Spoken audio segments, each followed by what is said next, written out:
Ni baada ya kumshukuru Mungu kwa matendo yake makuu aliyoyafanya takribani wiki nzima ambayo Mwalimu Glorimina amekuwa na wanafunzi wa shule ya sekondari ya Ipwaga iliyopo jijini Mwanza. Na kama unavyojua, hakuna ibada ya shukrani ambayo haiambatani na zoezi la utoaji wa sadaka, wanafunzi wakitoa sadaka zao.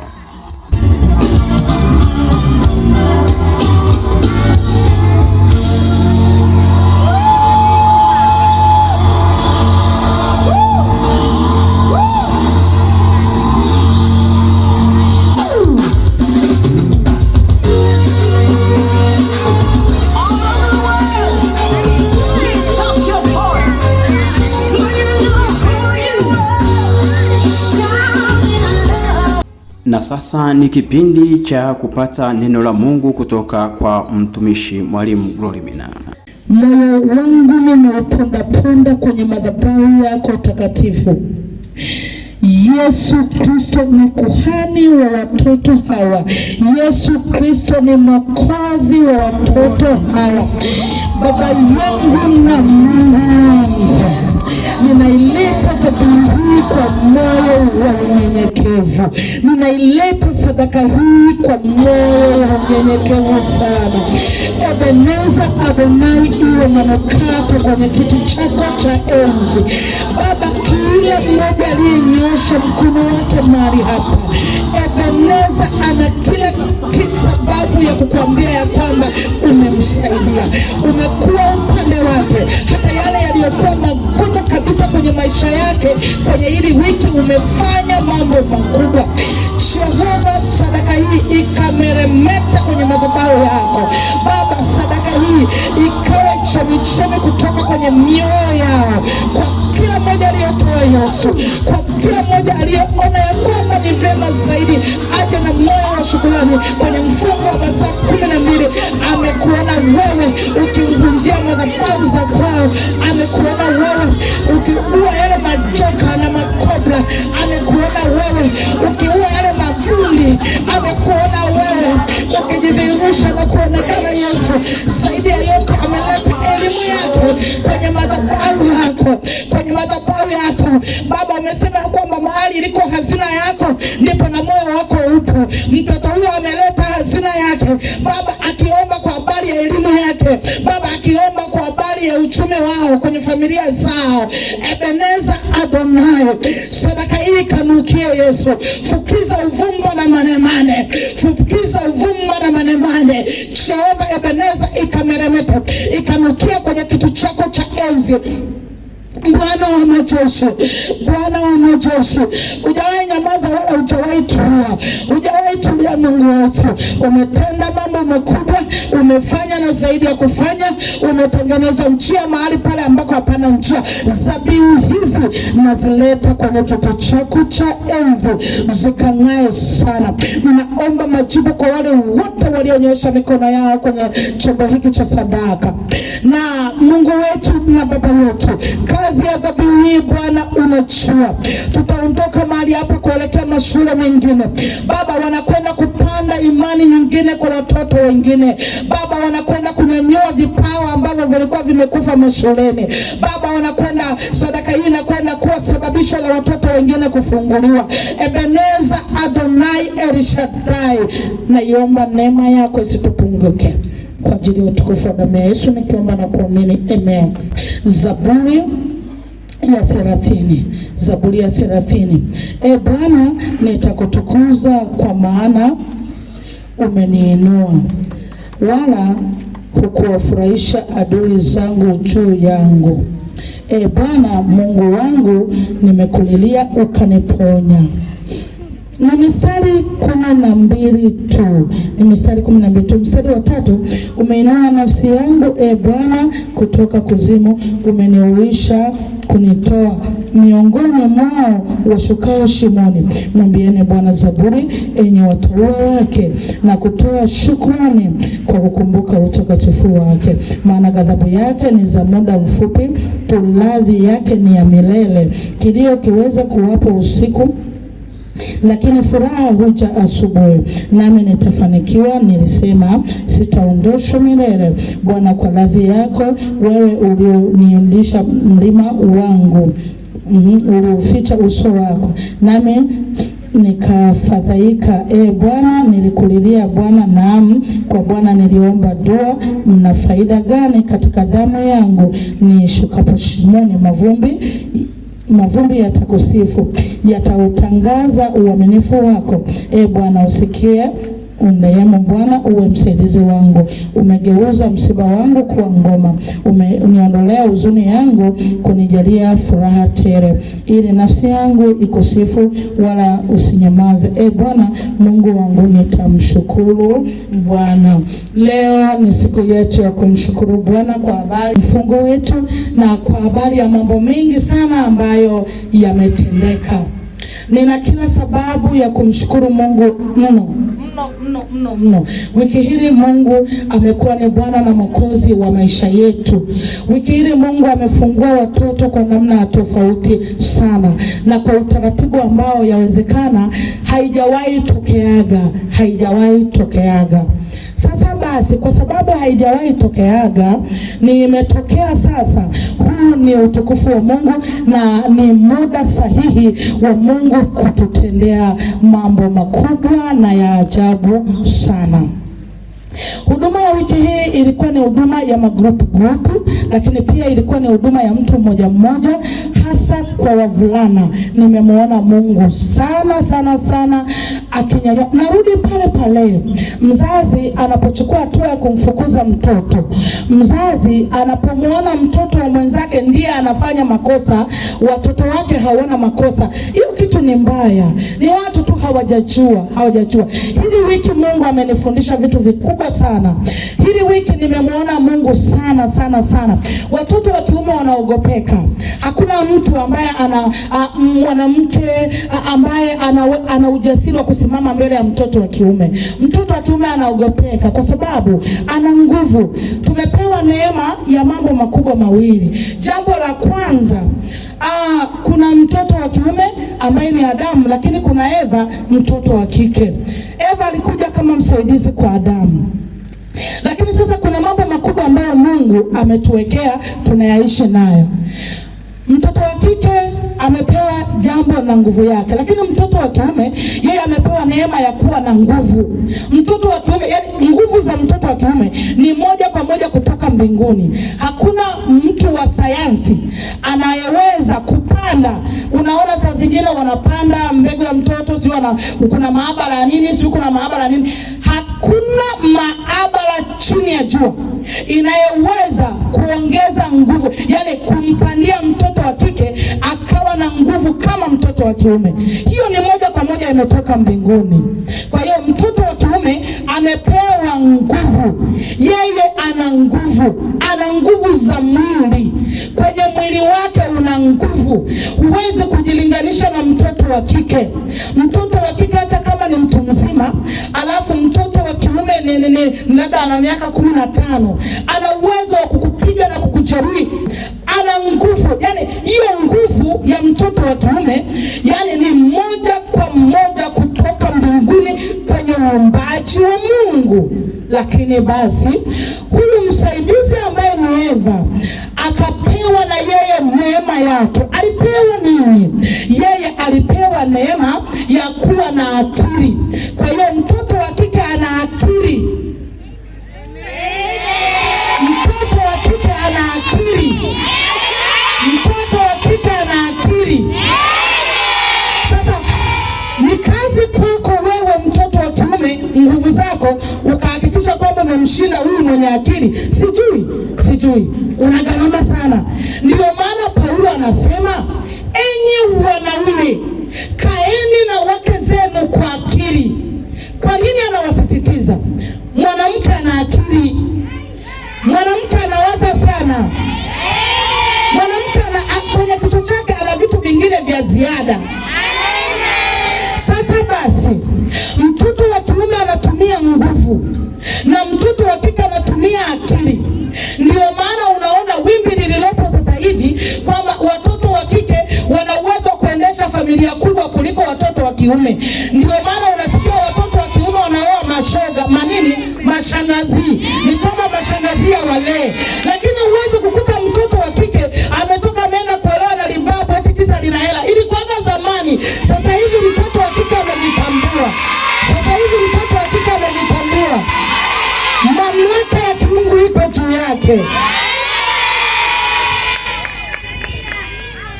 Kwa nini? Mtoto wa kiume ana nguvu. Ninarudi kwenye pointi yangu ya shukrani.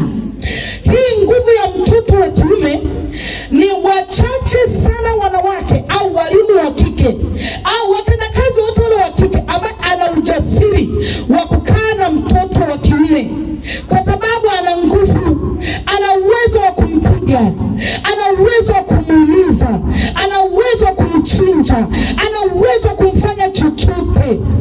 Hebu acha nikupe kisa hiki. Siku moja nilikuwa najiandaa kuja huku Mwanza, mahali panaitwa Magu. Palikuwa na changamoto fulani, nimeitwa kwa ajili ya watoto. Sasa kwenye lile kongamano nikiwa najiandaa kwenda, mama mmoja akaja kaniambia, mwalimu, mtoto wangu 1 2 3. Ikabidi niende nikamsaidia nyumbani kwake. Sasa wakati nikiwa natoka pale usiku, natakiwa kuja Mwanza na mabasi. Kwa hiyo ile kuondoka harakati zile, ninapita pale na pale kuelekea nyumbani saa 7 usiku, nikakutana na vibaka. Nafikiri nishawahi kuongea mara 2 mara 3. Vibaka hao walikuwa 6. Ni wanaume wenye nguvu. Alafu wanataka simu yangu imefungwa barabendi. Ni vile vitochi vile vinokia vile vya zamani vile. Vilikuwa vinauza 70. Yaani nilijitahidi. Alafu nilinunuliwa na watoto wangu wa darasa la 1 mpaka la 4. Wanapenda kwa hii neema ambayo umeipata uweze kuitumia. Wale vibaka wakaanza kuninyang'anya. Lakini katika kuninyang'anya simu nikawaambia, sasa mkichukua hii simu Mwanza naendaje? Sijui nakoenda. Naendaje sasa? Na wauliza vibaka. Wakanikamata. Walivyonikamata waninyang'anya hiyo simu yangu, nikawaponyoka bana. Nilipoponyoka nilianza kukimbia katika kilo hizi, ila miguu ilikuwa bado haijaanza kunipa shida. Lakini katika miguu hizi na katika maisha haya sasa basi nikageuka nyuma, nilichana ile sketi mpaka huku juu kabisa, ilikuwa sketi ya mpasuo. Nikailarua. Vibaka walicheka, wakakaa chini. Ni nini? Mimi nimetumia akili, wao walitumia nguvu. Akili yangu ikawazidi, wakaniachia kwa sababu nina akili. Nimechana nguo, mimi nikasapa, uhai ukawapo, simu yangu nikawa nayo. Ninaye Yesu, nimehakikisha nimetumia akili yangu. Yeye na kutumia nguvu yake, wanaume 6 nikawachomoka.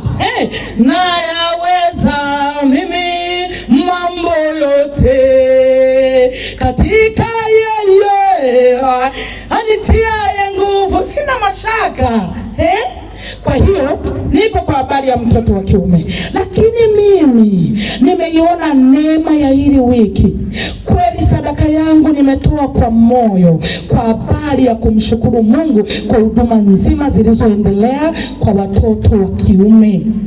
Mungu awabariki sana kwa umoja wenu. Mungu awabariki sana kwa ushirikiano wenu. Mungu awabariki mno kwa ule moyo ambao mmemaanisha kufunguliwa.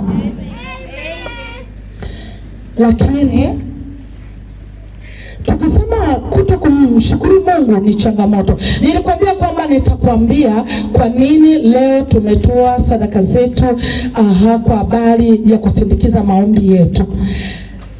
Kwa wale wote ambao nilifanya nao mazungumzo na wana mambo magumu, wana kesi ngumu, wao wanazijua. Wewe mtoto wa kiume kufikia hapo kwenye hicho kifungo nilichokukuta, vyanzo vyake vilianza na sadaka za kuzimu. Vyanzo vyake vilianza na mtu mmoja. Huyo mtu mmoja akaita nafsi yako na akaichanganya na sadaka yako. Ngoja nikwambie, ukishindwa kufunguliwa hapa, aise utatembea sana, mwisho yote utaamua kuacha shule. Yaani ukishindwa kufunguliwa hapa, basi hiyo ni juu yako. Kwa hiyo wakati wanakufunga, waliita nafsi yako, wakachukua na sadaka zao. Tena huwa wanatoa sadaka nyingi kubwa, wanatoa sadaka mpaka za mang'ombe, wanatoa sadaka mpaka za mavitu makubwa. Hiyo tatizo uliokuwa nalo, hiyo shida uliokuwa nayo, hiyo aibu uliokuwa nayo, ili uitumikie kwa muda mrefu, ili uitumikie kwa miaka mingi, umeishi kwenye hilo dimbwi la hiyo shida niliyokukuta nayo. Kwa nini umedumu nayo kwa muda?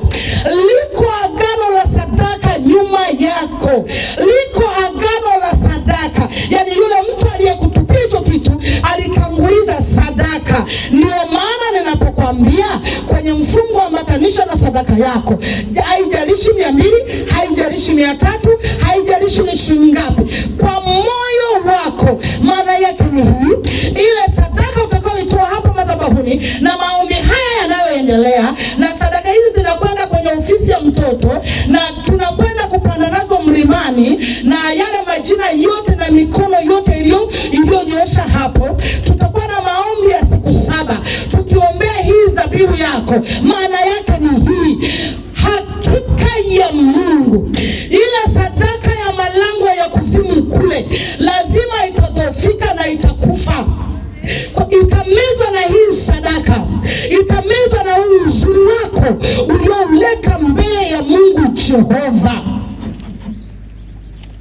Tunapoingia kwenye maombi, tunasema kwamba ninabatilisha ile sadaka ya yule mtoto aliyofungiwa kule kwa fulani, kule kwa mganga, kule kuzimu, kule kwenye mikataba hii. Hii sadaka ikapate machozi ili kutengua ile dhabihu nyingine. Hakuna jambo linatokea pasipokuwa na mkono wa dhabihu. Kuzimu wanatoa sadaka sana. Tatizo ulio nalo, jeuri ulio nayo, shida ulio nayo imeanzia safari ndefu sana kule kuzimu. Ndio maana ukawa na maisha hayo, ndio maana ukalala usingizi darasani, ndio maana mabaya yakatajwa kwako. Kuna vitu ambavyo viko vinaendelea hivyo. Nguvu ya sadaka za kichawi zimetubadilishia historia ya maisha yetu. Badala kuwa na msimamo wa jambo hili, badala kuwa na moyo ambao mimi ninataka kupiga hatua kwenda mbele, inashindikana. Mimi ni form 4, lakini mpaka sasa hivi sina malengo. Siwazi kwenye form 4 yangu nataka niweje. Sina ile hali ya kukosa usingizi kwamba form 4 yangu nataka iweje. Yani sina manio, sina matamanio. Sitamani kuwa kama mtu fulani, sitamani kufika kwenye hatua fulani. Mimi form 4 nakaa nawaza, fimbo za Ipaga zimenichosha, ugali wa maharage wa Ipaga umenichosha. Toka tumeingia hapa mwezi wa ngapi hatujawahi kurudi nyumbani. Nimalize tu mtihani haraka niondoke, niende nikale vitu vizuri nyumbani. Umeona? Sasa ukijawa na kitu cha namna hiyo, wewe hauna ile thamani ya kujionea kwamba maisha haya lazima mimi niyabadilishe.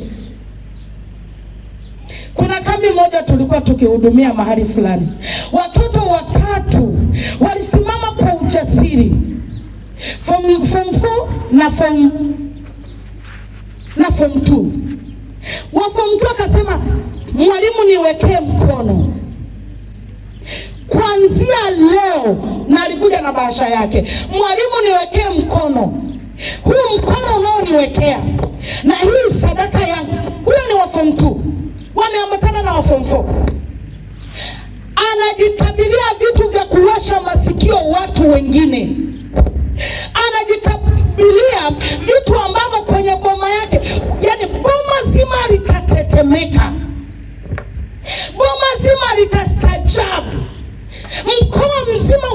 utashangaa. Shule nzima masikio yatawasha moto. Huyo mtoto anajitabiria kwa machozi.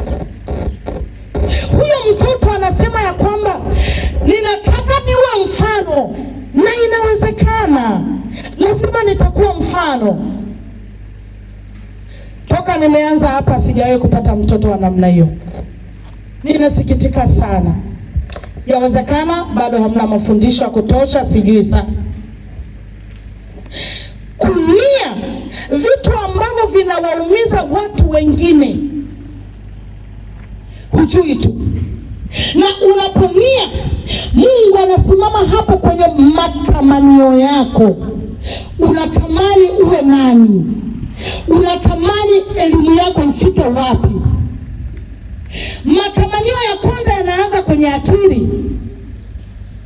Lakini cha kushangaza, form 4 wanangu, mko hapa mnawaza tu, mkitoka hapa mkae madereva toyo. Hamna shida, pikipiki nyingi siku pale barabarani zinawasubiria. Wasichana asilimia kubwa anawaza, nikimaliza form 4 nene nikafanye kazi za ndani. Sawa, hata nyumbani kwenu utakuwa house girl, hamna shida, karibu unaenda. Yaani mwingine hatamani kabisa tena mambo ya elimu, hatamani. Mungu anaangalia matamanio yako. Anataka akuone nia yako, unataka uwe nani? Unataka uvunje rekodi ya nini? Mungu anataka nia yako. Hawezi kukupatia kitu ambacho hauna shida nacho. Hawezi kusema kwamba ngoja mwanangu nifanye hili, hauna shida nayo. Leo tumeongoza form 1 kimkoa. Kumbukeni wa form 1, nimewakuta hapa wa form 4, nimewakuta hapa form 1 na form 2. Kumbukeni, maana kuna wengine walirudia. Imekuwa ndo wimbo wetu toka tukiwa hapa Tanzania 1, Tanzania 1. Ndo wimbo, ndo Mungu amekuja kutujibu kulingana na ukiri wetu.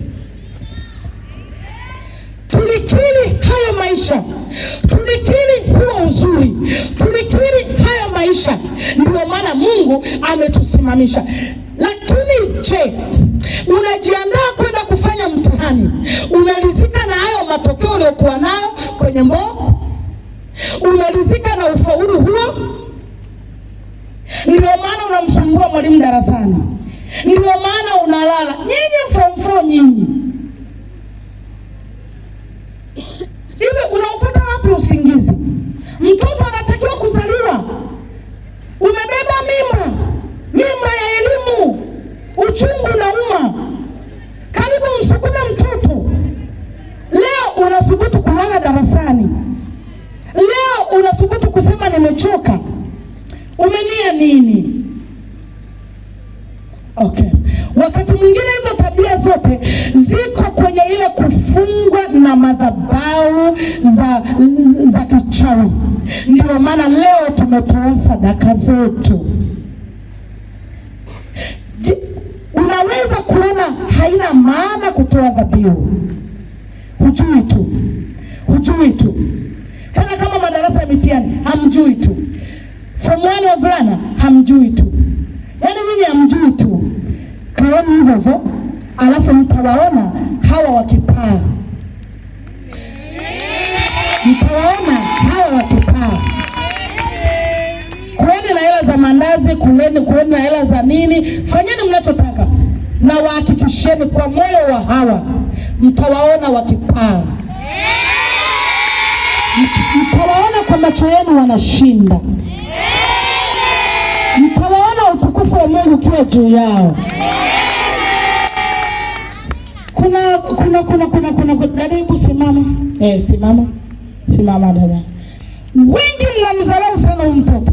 Sana kwa sababu ya ufaulu wake. Kwa sababu ya mambo ambayo haelewi chochote haelewi. Chochote kile haelewi.